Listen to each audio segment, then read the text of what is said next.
Hey guys, welcome back to the channel. Good morning, good afternoon, good evening to all of you. Welcome once again. Happy weekend, guys. I hope you're having a great time. So Nigerian Super Falcons obviously got the all-important win yesterday, courtesy of a 1-0 victory, over South Africa from a penalty spot. That's how we got the goal. But a win is a win, and of course, it was a well-deserved penalty. And we saw that clear foul. But again, it was a very important victory for us, for the team. Even though Coach Waldrum obviously thought that we should have scored more than a goal. That the South African side are obviously very lucky to have conceded just one goal, and it's the truth, because if you saw that game, especially in the second half, we had a lot of chances that we couldn't convert. But also, on our end, we were also very, very impressive. The team, everybody was actually very impressive, starting with our goalkeeper Tella WC. She was, as always, very exceptional in that match, helping us to actually block out two very important clear-cut chances. One happened in the second half, 56 minutes, the other one in the 60th minute. If it was an ordinary keeper, we should have, or we would have considered two goals, in this period.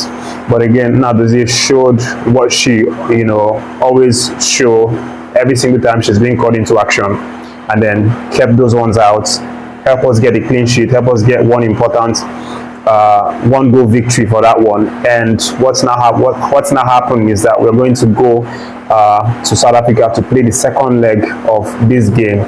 And of course, it's definitely going to be another tough game. But again, getting this all-important victory for this first leg is obviously very important. I know that, most of us, we wrote off Super Falcons. We said that, because of the preparation and everything, that they're probably not going to get anything from this game. Even myself, I was having doubts because of the whole day preparation and all of that. But again, they are called to question, they are wanted, and they obviously performed. They showed us why they are 9-time African champions, and of course we are so happy for that one. Player by player, I don't want to start giving the ratings because of time, but of course we saw a number of changes, especially the fact that Ashley Plumtree was obviously not available for that one, and also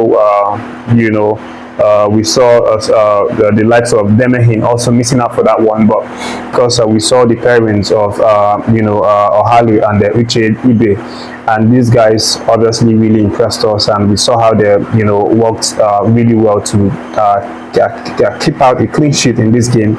Overall, great performance from our team. The only weak spot I would think, from our perspective, is from the right back, which is from Michelle Aloze's swing. I thought that she didn't perform as much as we expected her to perform, but of course maybe that's probably because she's a little bit rusty, because she's not been playing games a lot lately, even in our club side.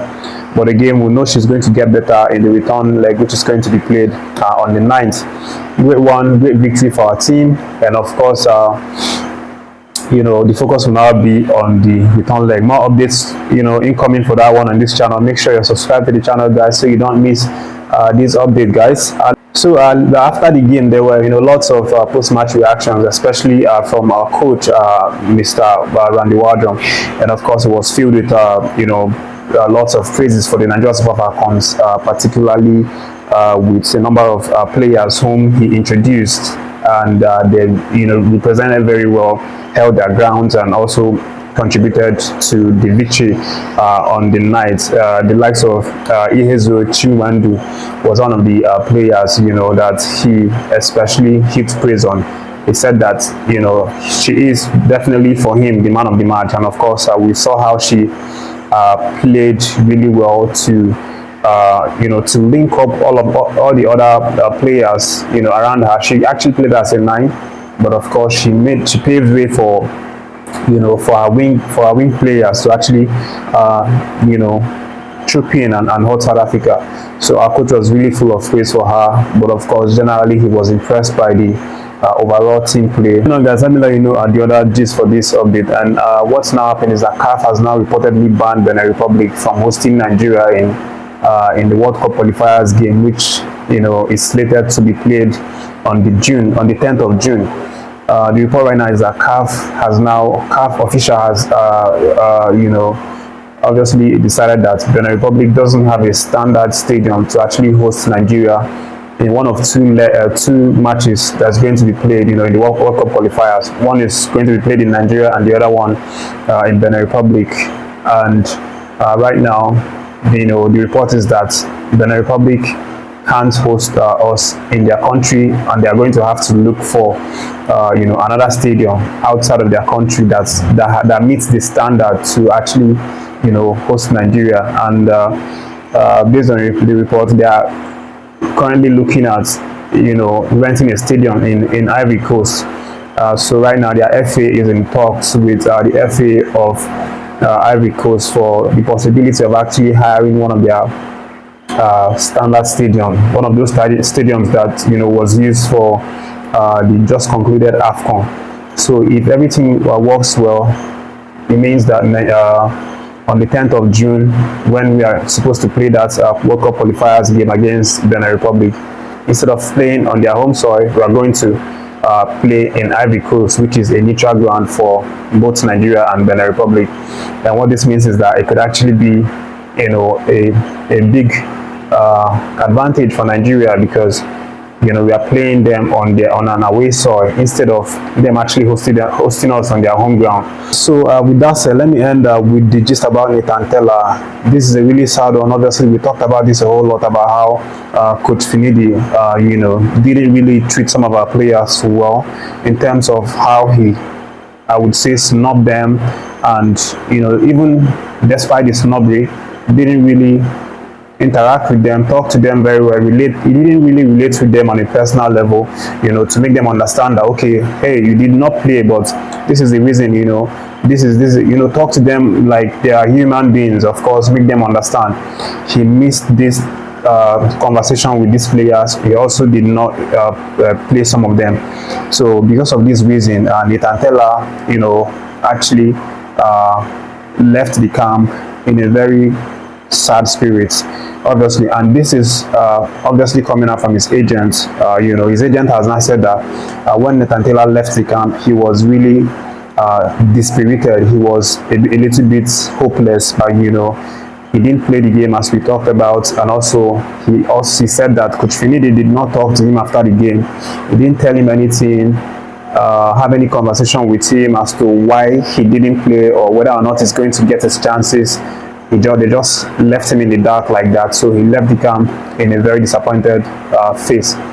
And right now, you know, what's now happening is that he might not even get the chance to actually play in the World Cup qualifier, which is going to be held in June. Finidi should have done, and even Tella's agent said if Finidi had done that, then Tella wouldn't have felt really bad. You know, at least he would have been told that, okay, he did not play, but maybe, you know, next time you're obviously going to get the chance. But nothing was told to him, which is why he was feeling the way he was feeling.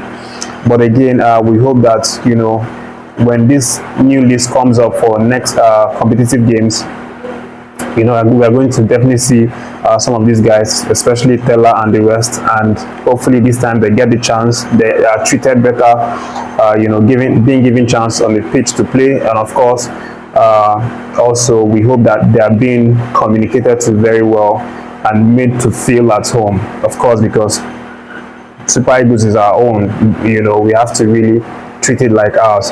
That's the update, guys. Thank you for watching this one. Don't forget to subscribe to the channel, guys, if you've not done so. And I wish you a splendid weekend celebration. Stay tuned to the channel, guys.